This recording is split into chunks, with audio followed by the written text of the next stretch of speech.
But no, so we've been through a lot together. We've been through breakups and marriages and love and babies and all the good stuff. We've been through it all. And now this. And I think this is like one of the hardest things. This has been like rocking us for a while now. Yeah. And this is, you know.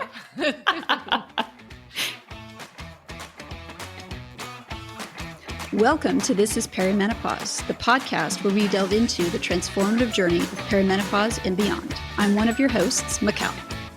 And I'm your other host, Michelle. And together, along with about 1 billion other people on this planet, we're embarking on this milestone of life. We personally struggled for years with perimenopause symptoms, and it took us a while to figure out what was happening. Even now, there are some days that are still a struggle. We know firsthand how confusing, overwhelming, and downright scary this phase of life can be. So we're on a mission to help others be better informed than we were when we started our journeys. Our podcast is a blend of health, education, mindset, and personal growth. We're sharing real-life stories and expert advice to help you navigate this journey and advocate for your best health. Because this stage in our life is an incredible opportunity. We used to think menopause signaled an end, but really, it's just the beginning.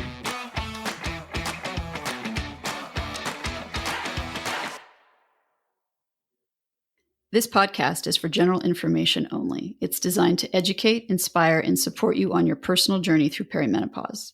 The information and opinions on this podcast are not intended to be a substitution for primary care, diagnosis, or treatment. The information on this podcast does not replace professional healthcare advice. The use of the information discussed is at the sole discretion of the listener. If you are suffering from symptoms or have questions, please consult a qualified healthcare practitioner. Hi, Michelle. Hey, Mikelle. How's it going? Good. Can you believe that we're finally recording this podcast, Mick? No, I can't believe we actually got the microphones and headphones and everything to work. And then we're doing a podcast. Yay, us. And then we're doing a podcast. Yeah, it's exciting. Because it's super exciting. And we've been told over and over again that people need to get to know us. And so I think that this is a great way for them to get to know us. It's going to be crazy, but look out. Look out. Here we come. But it'll be fun. Yeah, it will be fun. It will be fun. I can't believe that we're here. We've been at this for a while.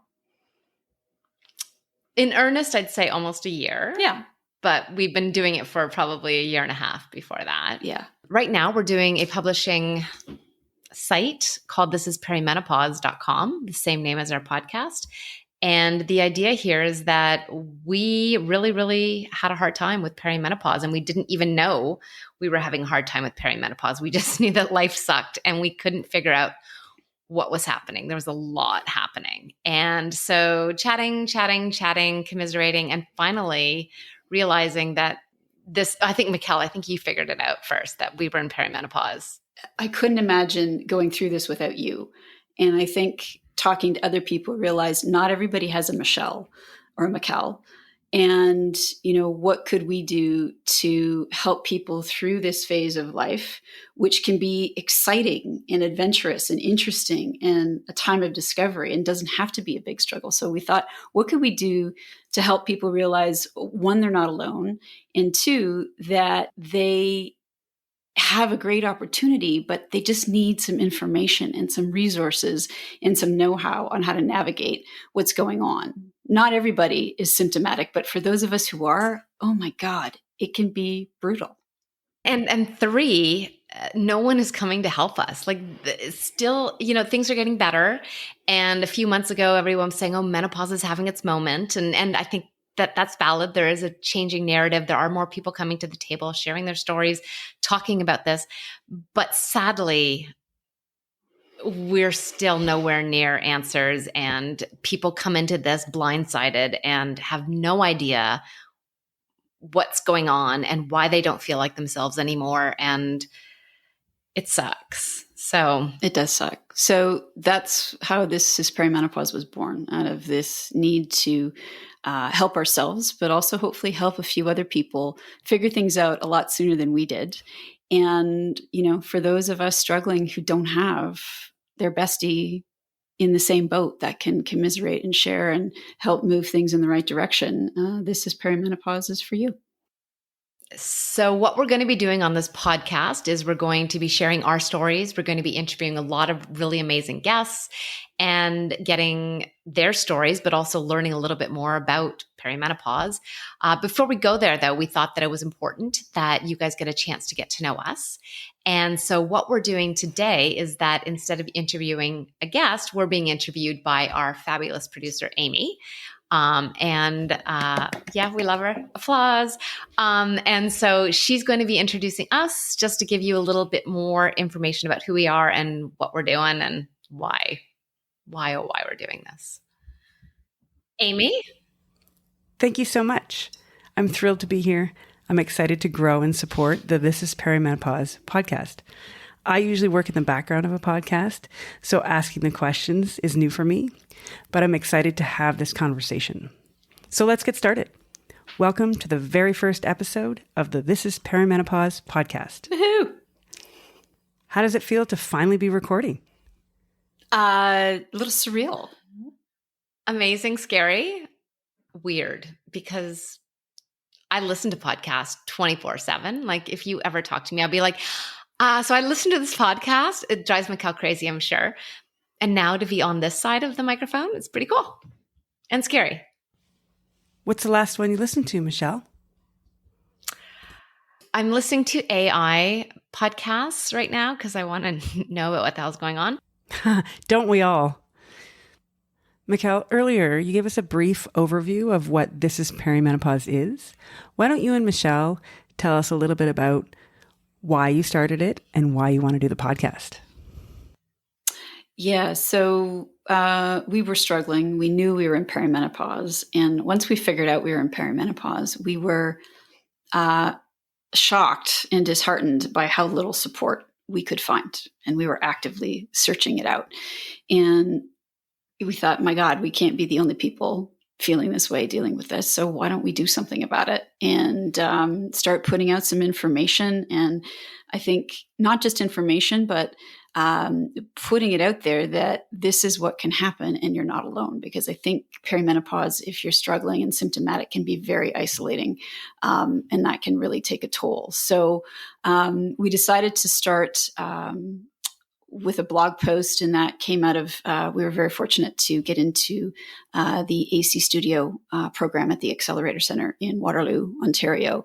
And we've been getting some incredible advice and support. We were advised to start publishing online. So that's what we've been doing. We've been sharing our stories. We've been putting out information, and also just spending some time trying to find exactly what our voice is and how best to reach people and support people and provide them with the information that they need. And that's how we ended up here with you today. Mikelle, that sounds like a fantastic journey. Now, you just said a lot of words that I know a little bit about, but there is a lot of terminology out there. Could you maybe take a minute and explain to me the difference between perimenopause, menopause, and post-menopause? Yeah, it's super confusing, and it's confusing because menopause is often described or used to describe the entire transition. But menopause is probably a great place to start because the definition is actually just one day. So it's the last day of your final menstrual period, which you don't know has happened until you've gone 12 months or a full year without having a period. So it's diagnosed after the fact. And it kind of speaks to some of the challenges in female health, if you will, in general, or health for people who were born with ovaries in general, which is that it's really been neglected. And the fact that there is no test, there is no way to determine this other than to wait until it happens a year after it's happened and then say, hey, you're in perimenopause or in menopause. Sorry. So that is menopause. Perimenopause is the time leading up to that day, which is your final menstrual period. And that's when your hormones start fluctuating. It is often thought to be a couple of years, maybe a year before your final menstrual period. It can last on average between 4 to 10 years, sometimes more. It can start as early as age 35, which is shocking to most people. And it can come with so many symptoms, right? People think of menopause in general and they think of hot flashes and night sweats and maybe some crying. And there are 30 plus recognized symptoms, and they're all over the map. They can be quite significant, and they can start happening anytime sort of from 35 on. So that's perimenopause. It's the time leading up to, and your hormones are doing all kinds of crazy things to get to that final menstrual period. And then post-menopause is everything for the rest of your life after you've had your final menstrual period. And I think it's something that most people don't think about, but those are potentially a lot of years. Thinking I'll just grin and bear it, I'll just, get through it, bear down and get through it.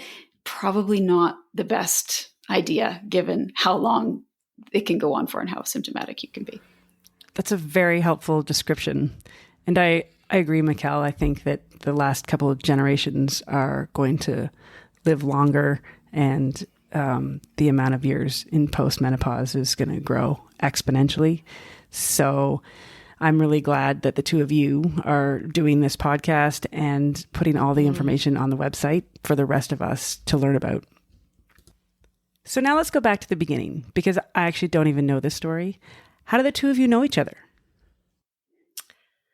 We were on the same floor in residence at university. So we met day one at Wilfrid Laurier. Whoop, whoop.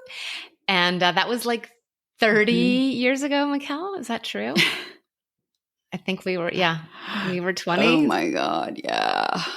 More than 30. Okay. So we're old. We weren't even.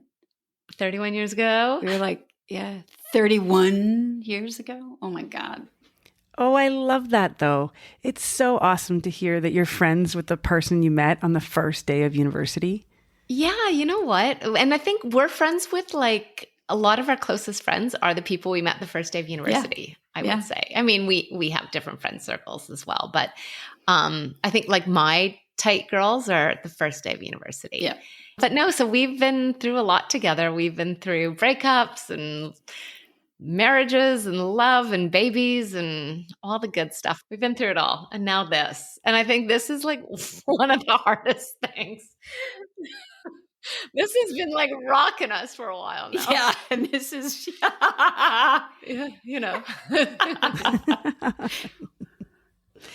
Okay.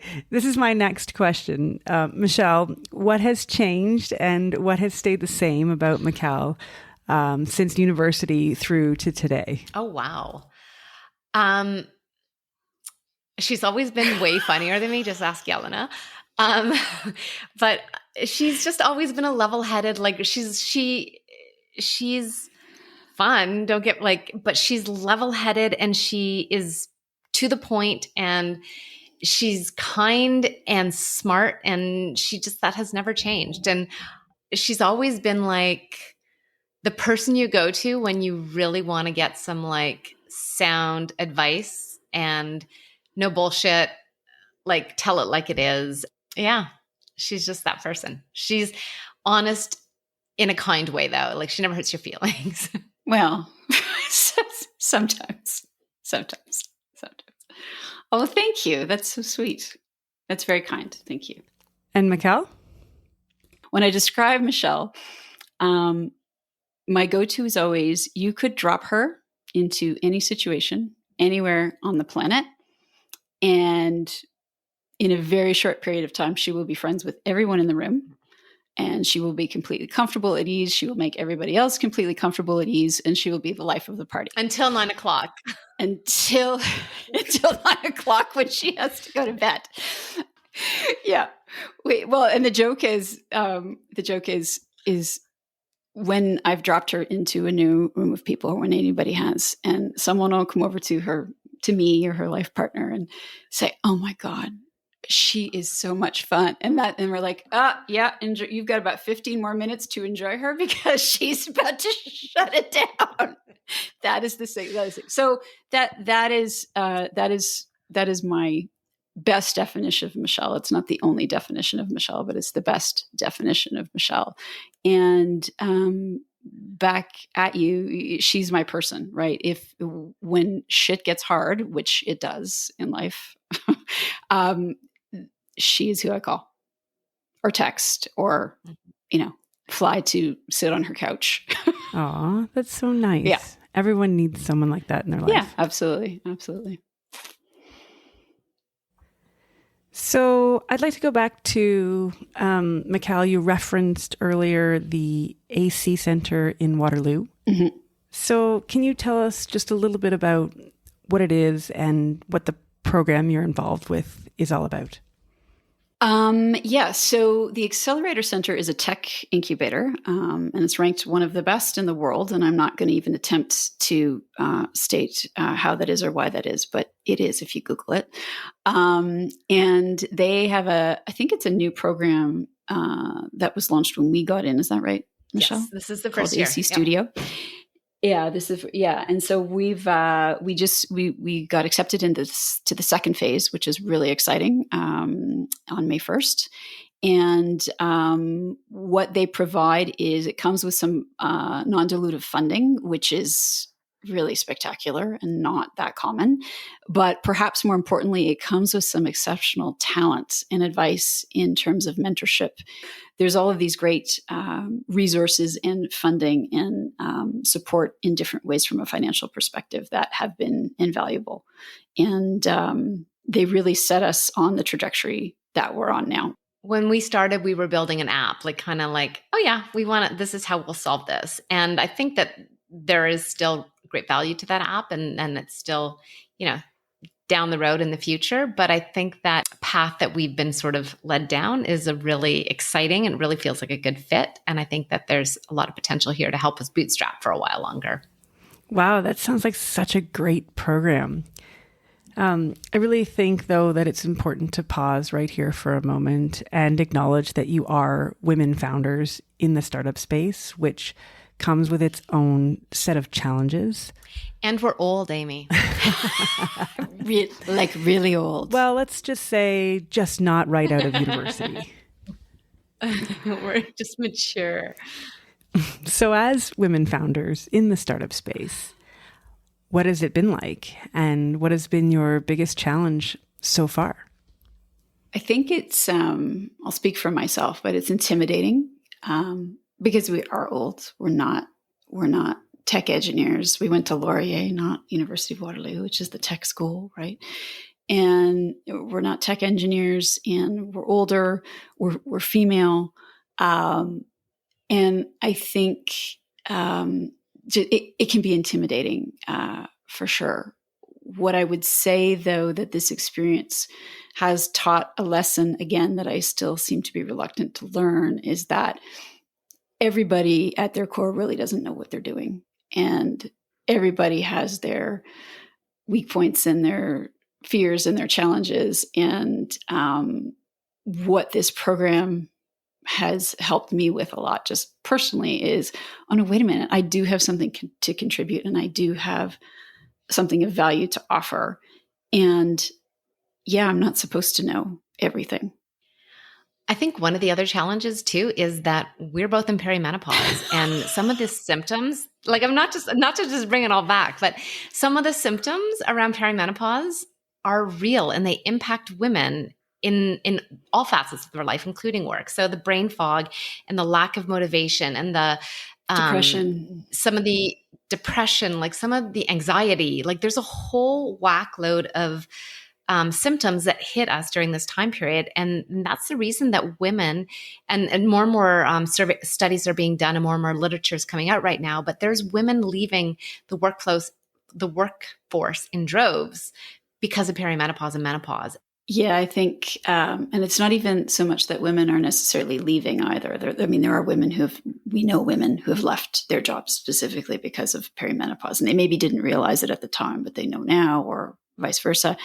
But also a lot of women who don't go for that promotion, or who get passed over because they've been absent a lot, or because they no longer kill it in presentations that they used to be able to do in their sleep. There's a huge untold story here of the impact. So yes, it is challenging.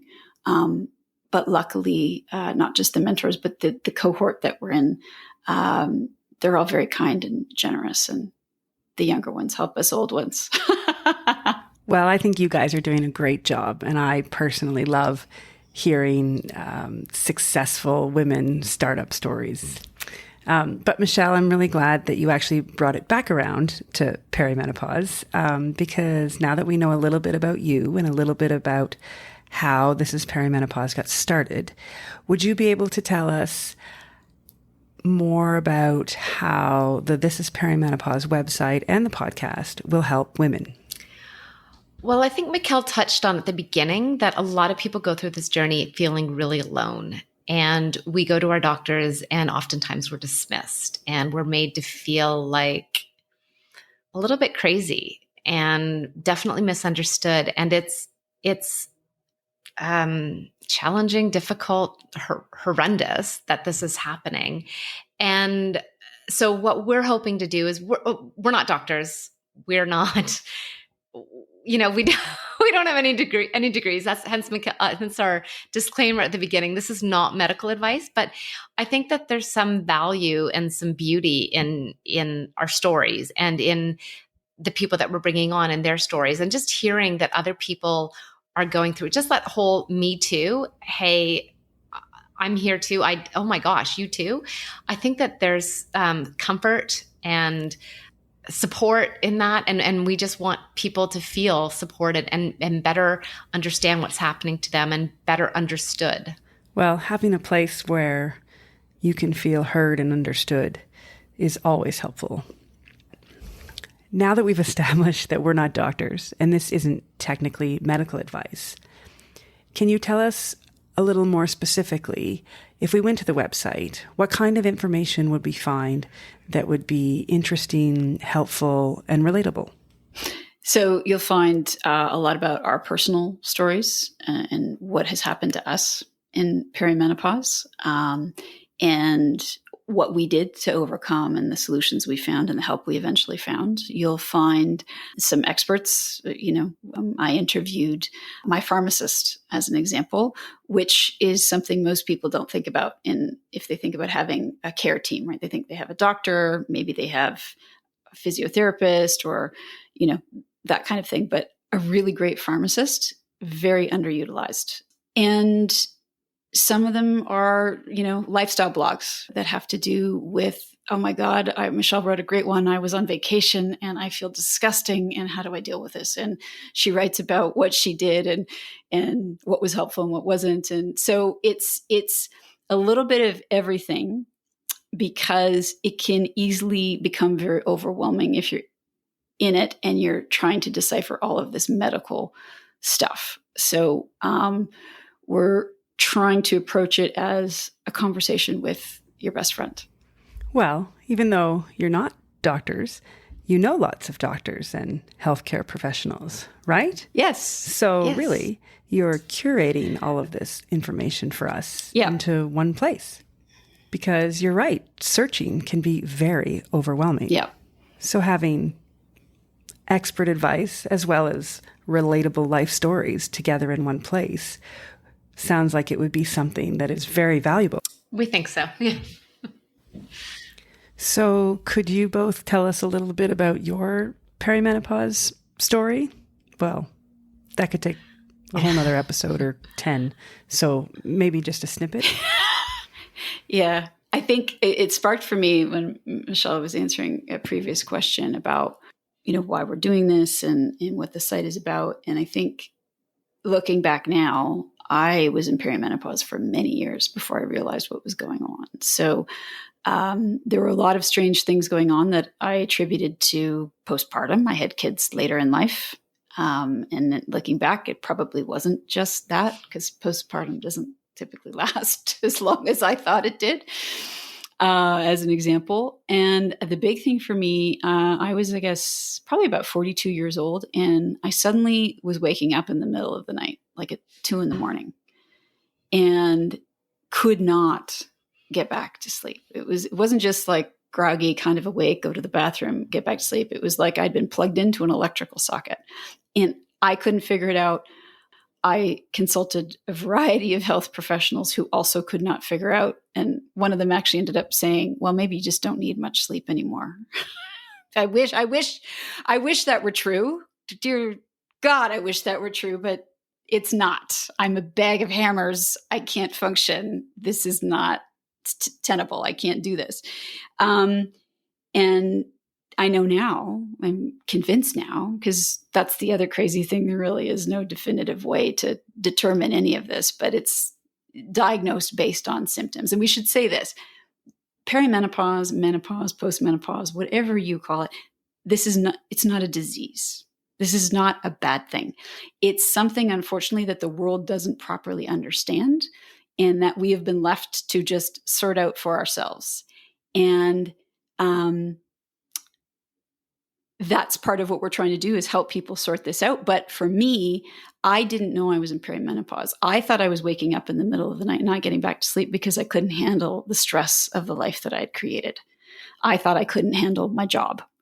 And it would have been, I think, a different outcome for me. And I would have felt so much better at the time if I had thought, oh, I read about this. This can happen in perimenopause. It's not that I can't handle my life. It's that my hormones are going crazy. And my estrogen in particular is probably spiking and dropping and spiking and dropping. And it's causing me to have this sleep-wake pattern that is not good or healthy. Just knowing that would have been very significant in a positive way. Mm-hmm. And I didn't. And I struggled for years and thought I was broken or that I was the problem. My story is I also had the sleep issues, which sleep is like the base, right? Like if we don't get sleep, nothing else is working. But for me, it also was compounded. I had this, like, I feel like I changed nothing in my life. Maybe I stopped working out a little bit, but I really didn't change all that much. And suddenly I was like 10, 12 pounds. Well, more, I've realized, because I just did this body composition thing and it's a little bit higher than I thought, but that was super fun, yeah. Wasn't it? Yeah, I like that. That was awesome. Yeah. So seemingly overnight though, there was all this extra stuff on my body that was, it's depressing. You can't put on a pair of jeans. Like it's hard. And then also I had a lot of rage, like for me, and that's like the only word for it is pure rage. I wanted to break things. I wanted to throw things. I wanted to but I couldn't, in my head, I was like, this isn't normal behavior for me, for anybody. Like, why am I but I just couldn't stop it. And I didn't want to stop it. And I wanted to. And so it's like, you feel like crazy. You feel insane. Yeah. Well, and I think we could have 5 more podcasts just talking about our respective symptoms, because it seems that we've ticked all the symptom boxes along the way. The last thing I will say, though, the rage, yes, the depression. I've had anxiety throughout my life that I've learned to manage through a variety of means, and I was hit with, I didn't know what it was, and it was, I felt depressed. I would have days, not every day, but days throughout my cycle, I realized, having the benefit of digging into all of this, where I didn't want to do anything. I've never been like that a day in my life. And it was scary. Some scary, dark thoughts. And that's something else that people don't know.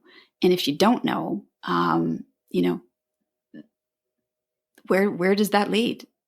Lonely and arguably dangerous. Well, for me, I recognize most of the physical symptoms that both of you talked about, but it seems like there's more to perimenopause than just the physical symptoms.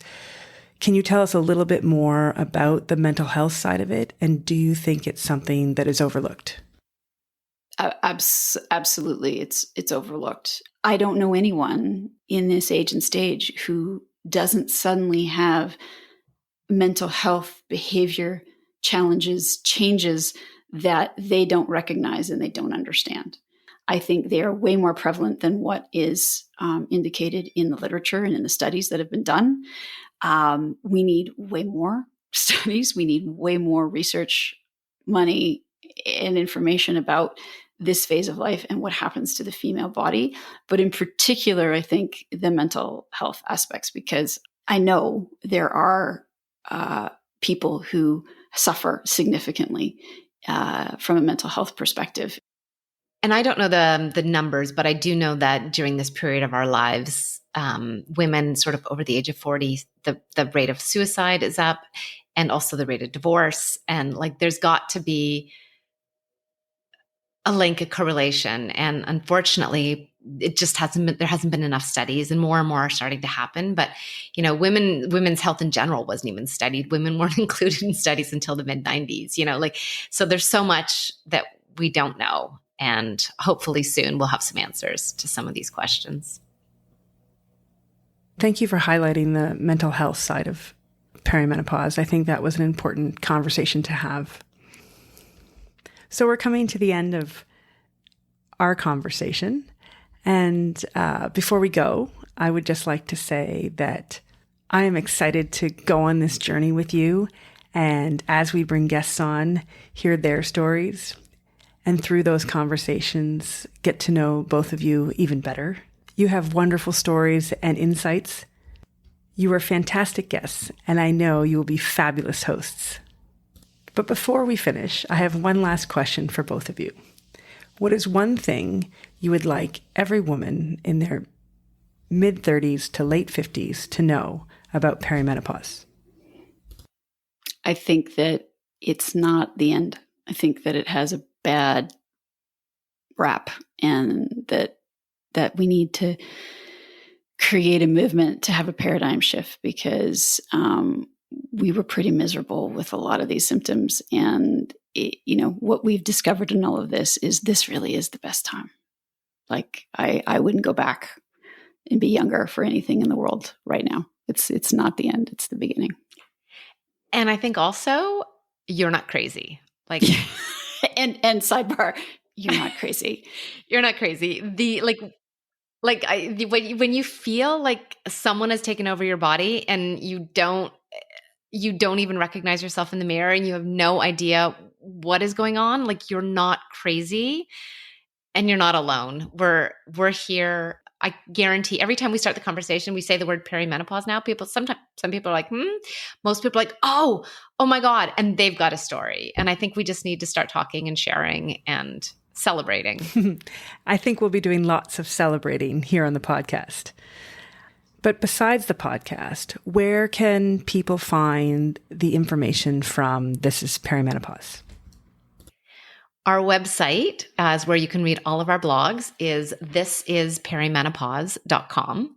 We're also on Facebook and Instagram and kind of TikTok. And please, please, please follow us and like our stuff and share it, because we need more people to know about what's going on and to understand that This Is Perimenopause is a real thing, and that it's not the end, it's the beginning, and that there's people here to support you.